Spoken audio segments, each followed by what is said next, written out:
They never expected me to show up. Not really. They thought I'd stay quiet like always. The quiet one. The steady one. The one who didn't make scenes, didn't ask questions, didn't fight. But I showed up. Because he asked me to. Because Grandpa trusted me with everything. They hated that. Especially my mother. Peterson and Haynes smelled the same as it did 20 years ago. Leather pine floor wax, a hint of cold air from a too-strong AC. The old clock above the filing cabinets ticked with a dry, deliberate rhythm like it was keeping time just for this moment. Miranda. Mr. Peterson nodded at me. His eyes were softer than I remembered. You ready? I nodded. Across the table, Patricia, my mother, sat with her chin lifted, lips pressed into her signature disapproval. Chloe, my sister, had her usual dramatic eyeliner and nervous leg bounce.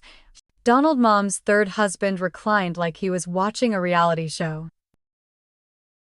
And Jonah, my half-brother, leaned back with arms crossed, unreadable as ever. Mr. Peterson cleared his throat. He didn't rush. Grandpa hated people who rushed important things. In accordance with the wishes of the late Harold E. Vale, my stomach clenched. The entirety of his estate, Vale Hardware, the Stillwater properties, financial accounts, and all remaining assets will be transferred to Miranda Vale. No one moved. No one breathed. Until Chloe whispered, what Patricia's pearl necklace shifted with her jawline as she hissed, "You tricked him, he was sick. He wasn't thinking clearly." I looked her dead in the eye. He knew exactly what he was doing. She scoffed. "You took advantage." Mr. Peterson folded the paper gently. "Harold made changes last winter. Of sound mind, with 2 witnesses." Donald leaned forward. "This won't stand." Jonah stayed silent, but his eyes didn't leave me. Outside, the lake breeze brushed against the windows, like someone knocking politely before a storm. We didn't say goodbye, we just stood. One by one, left like strangers. That night, I stood at the sink washing dishes by hand. Grandpa always said it was good for clearing the mind. Warm water, simple motions, space to think. I picked up the old tea towel, threadbare faded blue stitching on the corner that read, "Storm Ready." My phone buzzed on the windowsill. Family meeting. Sunday, 2 p.m. Be ready. I dried my hands slowly. Because they weren't calling to talk. They were calling to circle. Everyone else inherited silence. I inherited the storm. It wasn't loud, though. Storms rarely are at the start. The morning after the will reading, my apartment felt smaller somehow, like even the walls had opinions now. I sat at my kitchen table, old oak one, wobbly leg wrapped in a towel that still smelled faintly of Harold's cedar shed. A half-finished cup of Earl Grey sat untouched, steeped too long. The sun was trying its best through the blinds, but the air was already thick with late summer humidity pressing against my skin like the weight of a question I wasn't ready to answer. The voicemail blinked red. Aunt Carol. Again. "Miranda, honey, I know things got messy. But maybe come by Sunday just to keep peace. Your mother's under stress. We all are. Think of the family, okay?" Click. Family. Funny word for people who only call when money's involved. I turned it off and stared at the bookshelf across from me. 3 rows down, tucked behind a stack of grading rubrics, sat a photo in a weathered frame, me at 8 years old, handing Harold a hammer in his hardware store. He was laughing. I was serious, focused, always trying to keep up. He used to say, "You build your life like a good house, quiet, solid, storm ready." That morning, I needed that reminder more than ever. Owen showed up around 9. He didn't knock. Just came in holding coffee and 2 lemon poppy seed muffins like he was delivering survival gear. "Are we hiding or preparing?" he asked gently. "Both," I said. He didn't push. That's the thing about Owen, he knew when silence was necessary. He just sat across from me and waited until I could speak. He left me everything, Owen. The store, the houses, the accounts. And now they all hate me. He reached across, touched my hand. "No," he said. "They already did. Now they just have a reason." That afternoon, I drove to Harold's office. The store had been closed since the funeral, but the side office where he kept records and for some reason old cans of peaches still smelled like pipe, tobacco, and pencil shavings. I walked in, flipped on the light, and stood still. This room hadn't changed in 30 years. Wooden desk. Brass lamp. Dust motes like ghosts dancing in the slant of sun through the blinds. I opened drawers slowly. Nothing jumped out. Ledgers. Keys. Receipts. An old envelope yellowing with age tucked behind the 1997 ledger. It was addressed to me. In his handwriting. I opened it like it might crack. Inside, a note folded neatly and one line underlined 3 times. Check the home safe. You know the code. I drove straight to Harold's house. Mine now. The front porch creaked under my weight, and I could almost hear his voice. Oil that hinge, Randy. No one wants a dramatic entrance. The house felt asleep. Not empty, not sad. Just paused. I went upstairs. The safe was where it always was, hidden behind the linen shelf. I typed in the code, my birth date, and it clicked open like it had just been waiting for me. Inside, a leather-bound journal and a flash drive. The journal was old, smelled like ink and cedar. I sat on the bed and began to read. Every entry was dated. Every one about Patricia. Loans never repaid. Cards maxed out in Harold's name. Emotional outbursts. Lies. Silent months followed by sudden affection when he was hospitalized. There were receipts, photos. A pattern. And then at the very end, scrawled in his unmistakable hand, Miranda has what Patricia never did character. I pray she knows what to do with it. I sat there for a long time staring at the ink until it blurred. Then I closed the journal. My hand trembled. But my breath stayed steady. They think I'm alone. They forgot who raised me. That night as I folded laundry, the knock came. 3 soft taps. It was Jonah. He looked older somehow. Tired in a way I hadn't seen before. She's planning something, he said. Patricia. He nodded. She's calling it a reunion. Sunday 2 o'clock. But it doesn't feel like one. I leaned against the doorframe, the air between us thick with something unspoken. Thanks for the warning, I said. He shrugged. We may not talk much, but I don't want things to get worse. He left without another word. I stood there, heart slow but solid. The storm was moving. But this time I wasn't just weathering it. I was learning how to build through it. They called it a family meeting. But every chair faced me. I stepped into Patricia's living room, too clean, too quiet. The kind of clean that didn't mean comfort, just control. The lemon scent in the air was sharp, unnatural. All the pillows on the couches were stiff and perfectly aligned like guards in formation. They were all there already. Patricia perched on the edge of her favorite armchair like a queen without a crown. Donald by the window, arms crossed, face unreadable. Chloe twisting a napkin between her fingers. Jonah slouched and silent. 2 men I didn't recognize were seated near the end of the coffee table. Suits too polished, smiles too flat. Advisors, Patricia said, motioning toward them. She didn't offer me a seat. Didn't have to. My chair, front and center, was already pulled out, perfectly aligned. We're so glad you came, Patricia said. Her voice was sweet enough to stick to my shoes. We just want clarity, Donald added as he pushed a thick folder across the table. I looked down. Voluntary redistribution agreement, typed, bounded. Labeled like it had been waiting for me. Chloe sniffled. I'm drowning in student loans. Miranda. She whispered, her voice shaky but her eyes fixed on the floor. This isn't about the money, it's about fairness. Jonah said nothing. Just looked away when I met his eyes. Donald leaned in. His cologne, expensive and suffocating, filled the space between us. You can end this right now, he said softly. No one wants this dragged out. Just sign, we'll all move on. I opened the folder. The pages were thick with legal jargon disguised as warmth, words like unity, legacy, shared stewardship. But the numbers told the truth. They wanted everything divided. Equally. Evenly. Cleanly. I closed the folder slowly. My hand didn't tremble. I reached into my bag.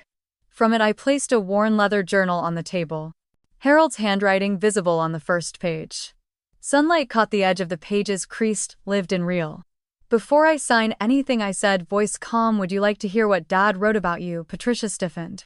Donald's jaw twitched. Chloe stopped fiddling. Even the air conditioner seemed to hush. I flipped a few pages, deliberately pausing, letting the silence thicken. The 2nd of June 2018, I read aloud. Donald pressured me again to include him on the trust. Told me Patricia deserved more. I told him again Miranda is the only one who's earned anything. A glass clinked. I didn't look up.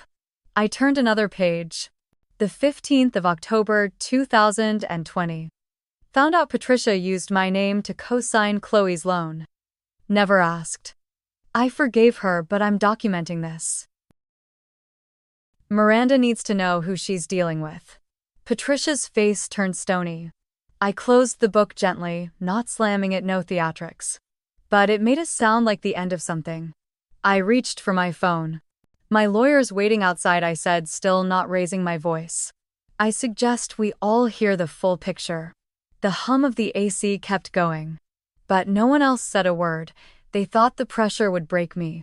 It only made me remember what I've been holding. The lemonade on the table had gone warm. No one touched it. The light in the room had shifted, less sharp, more honest somehow.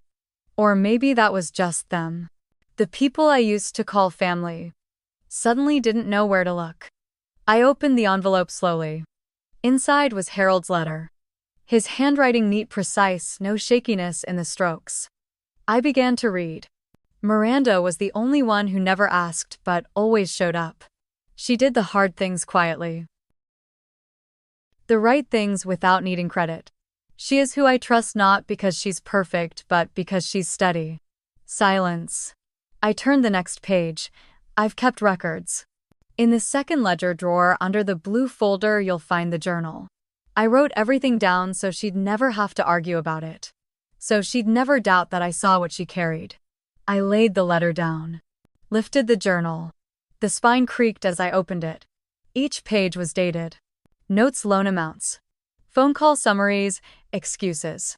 The 4th of April, 2019. Patricia borrowed $18. To fix the roof, used it for a cruise. The 22nd of July, 2020. Donald demanded Harold co-sign a business loan. Declined. Called Miranda brainwashed. The 3rd of October 2021, Chloe claimed dental surgery, $6. 200 covered. Later spotted in photos at a beach bar in Tulum. I flipped to that page and turned my phone toward Chloe. An Instagram screenshot. Her smiling under palm trees. Caption: healing vibes, ID. Chloe's mouth fell open. That's photoshopped, she stammered. You're twisting. You posted it at 3:43 p.m. the same day you told Grandpa you were recovering, I said quietly. Jonah looked at her. Then at me. I remember that weekend, he said, voice even. You weren't even sick. You told me you were flying out with Nate. Chloe turned red. Patricia clenched her jaw. Donald leaned forward again, more snake than man now. You're just a teacher, Miranda, he spat. You have no clue how to handle what Harold left. You'll ruin the estate, the properties, this is bigger than you. I didn't flinch. Instead, I pulled out my phone again. Pressed play. Donald's voice filled the room, cold, clipped, cruel. Keep pushing this, and I'll make sure your name is mud. I'll bankrupt you legally, ruin you publicly. You'll wish you gave it up quietly. His voicemail. Recorded, dated, saved. Mr. Wilkes sat straighter. Mr. Harlan stopped tapping his pen. Patricia didn't say a word. Mr. Wilkes cleared his throat. Mrs. Vale, you didn't mention these complications. Patricia looked at him, then at me. And I saw it. The slip. The flicker behind her eyes that said, she knows she's lost control. I didn't smile. I simply reached into my bag and opened my phone again. Texted one word to Samantha, my lawyer. Now. I didn't raise my voice. I raised the stakes. The room hadn't changed. Same heavy air, same untouched lemonade, same summer light, hanging like a held breath. But everything inside it had shifted. When the front door opened, it was the sound of heels, steady, measured, intentional. Samantha Cho stepped inside with the kind of composure that doesn't ask for attention. It demands it. Leather briefcase in one hand, black blazer pressed to perfection, not a single hair out of place. She nodded once toward me. "Miranda." I nodded back. "Who is this?" Patricia asked, her voice sharp, cutting through the stale air like a knife. "My counsel," I said. "Samantha Cho, licensed attorney, state of Minnesota, Mr. Wilkes and Mr. Harlan." Both shifted uncomfortably. Wilkes opened his mouth, but Samantha spoke first. "I've reviewed your credentials," she said, tone even. "Neither of you are licensed to advise Miranda Vale on estate matters. If you continue posing as such, we'll proceed with formal notice to the board, Mr." Harlan's cheeks flushed. Wilkes cleared his throat. "This was simply a private consultation." Samantha raised a folder. "This," she said, "is an affidavit from Harold Vale, filed with Peterson and Haynes 2 months prior to his passing. It confirms full mental clarity and intent regarding the updated will." She laid it gently on the coffee table. "No force, no theatrics. Just weight. The kind that shifts a room." And she continued, "Any effort to coerce my client under the pretense of family unity or voluntary redistribution constitutes undue pressure, which may be subject to legal action." Donald laughed, dry, nervous. "Now hold on, this is a family discussion." "No," Samantha said. "This is a documented attempt to override legal directives through intimidation." "Shall I pull the voicemail again?" Donald's jaw locked. He didn't speak. Chloe stood abruptly. I need air," she mumbled, clutching her purse and nearly tripping over a throw pillow on the floor. No one stopped her. The door clicked shut behind her. Jonah remained. He crossed the room, slow, unsure, but when he sat beside me, something broke quietly in the air. Not with sound. With weight. We were no longer isolated corners of the room. We were a line. Patricia hadn't said a word since Samantha arrived, but I could feel her watching me. Not like a mother, like a strategist. Her jaw was still. Too still. Samantha didn't flinch. She turned one page from the affidavit and spoke directly without raising her voice. "If Mrs. Vale or Mr. Brooks choose to pursue contestation from this point forward, we will pursue counterclaims of malicious litigation. Harold Vale's mental clarity has been affirmed. The journal provides corroboration. So do the voicemails." She paused, allowing every word to settle. "And we are fully prepared to present these materials in court. Or let them circulate elsewhere." No one moved. Even the air conditioner seemed to hold its breath. Donald rubbed his temple, muttering something beneath his breath. Patricia finally spoke. "I see what this is," she said. Her voice wasn't raised, but it was colder than before. "You've wanted to divide this family from the beginning." "No," I said. "I just stopped pretending it wasn't already divided." Jonah didn't look at her. He reached for the glass of lemonade finally and took a sip. Samantha began to pack up her folder. "We've said what needed saying. I suggest this discussion ends here." But Patricia had one more move. As Jonah and I stood to leave, she tilted her head slightly, voice low but laced with venom. "You think you've won," she said. "But this isn't over." I didn't turn around. That part of me, the part that once craved her warmth, her approval, was gone. Ashes don't rebuild themselves. I felt Jonah fall into step beside me as we walked toward the door. Samantha followed. Calm. Unshaken. Behind us the room stayed silent. But it wasn't peace. It was the kind of silence that knows it's losing. Spring had returned to Stillwater, gentle and gold. The kind of day where windows stayed open just a little longer. Where coffee cups sat half full because conversations ran long. Where you remembered that quiet didn't always mean loneliness. I stood outside the hardware store that now bore my grandfather's name, Whitmore and Vale. It looked the same on the outside. Same brick, Same dusty bell over the door, but inside, we'd built something new. I adjusted the ribbon at the front fingers, brushing the cool satin. Next to me, Jonah fiddled with the clipboard for the community demo stations. "You're nervous," I said. He shrugged. "It's not every day you talk about solar irrigation to the mayor." I smiled. "Just pretend she's me. Only taller and more skeptical." He snorted, the tension easing in his shoulders. We'd come a long way. Samantha stood a few paces behind us, not mingling, just observing. She wore navy. Always navy. She caught my eye and gave a single nod. I returned it. No words needed. Owen was setting up the folding table with pastries and thermoses of strong coffee. He looked up and grinned, same grin that had never wavered even when I'd told him everything about the will, the journal, the threats. When the small crowd settled, I stepped forward. "Thank you all for coming," I said. "My grandfather built this store as a place for tools. Now we hope it becomes a place for building community too." I paused. The sun warmed my back. "This isn't about control," I said. "It's about continuity." People clapped. Not loudly, not for show. But it felt real. Like they understood what this had cost, and why it mattered.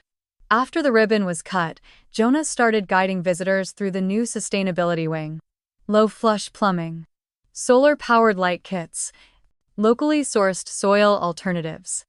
I stayed back. Watched a town I'd grown up in, but never really been seen by, begin to look back. On the counter inside, nestled between the register and a bouquet of white ranunculus, sat a small envelope. It bore no return address. But I recognized the handwriting. Patricia. I opened the envelope in the back office. The handwriting was firm but unfamiliar, like she had practiced each word, unsure if they would be read. "You've become someone I don't recognize. Maybe that's a good thing." That was it. No apology, no warmth. Just observation edged with something like reluctant respect. I sat with it. Didn't rush to crumple or clutch it, just let the words settle like dust in a quiet room. Some days you don't get the closure you imagined. You get the one you earn. There was a knock at the glass door. Jonas stood there grinning awkwardly, holding a second bouquet. "Delivery," he said. "Addressed to you." This time the card was signed Chloe. Inside, "Thank you for not destroying us even when you could have." I blinked once. Twice. Then placed the card next to Patricia's letter on the desk. Different tones. Same message underneath. They had seen the fire and the choice not to wield it. Later that afternoon, I stood at the far end of the new wing. The walls smelled of cedar and fresh paint. The sun cast long rectangles on the concrete floor. I opened a velvet pouch. Inside was Harold's brass plaque, engraved in steady, deliberate script, integrity over inheritance. I mounted it above the doorway. Jonah was watching from a few feet away. "That was his motto, wasn't it?" he asked. "No," I said. "It was his expectation." We stood there a moment. Then Jonah turned and greeted a teenager wandering in with a clipboard. "Want to learn about rain barrels?" he asked. The boy nodded. And just like that, the next layer was laid. I didn't feel triumphant. I didn't feel bitter. I just felt ready. Sometimes survival isn't the victory. Building again is. And I was building. With steadier hands than I thought I had. That day, as I mounted Grandpa's brass plaque on the new wall, I wasn't thinking about what I had lost. I was thinking about what was quietly beginning, something steady, something that would last longer than revenge. In life, some families are built not by blood, but by trust and the choices we make to show up. Not everyone apologizes, not everyone stays. But we can still choose to be kind and to break the cycle. Maybe the true legacy isn't what we keep, but what we choose to pass on. If this story reminded you of someone you forgave, or someone you never could, I'd love to hear your thoughts in the comments. And if you'd like more stories like this, feel free to follow or subscribe. Your presence here means more than you know.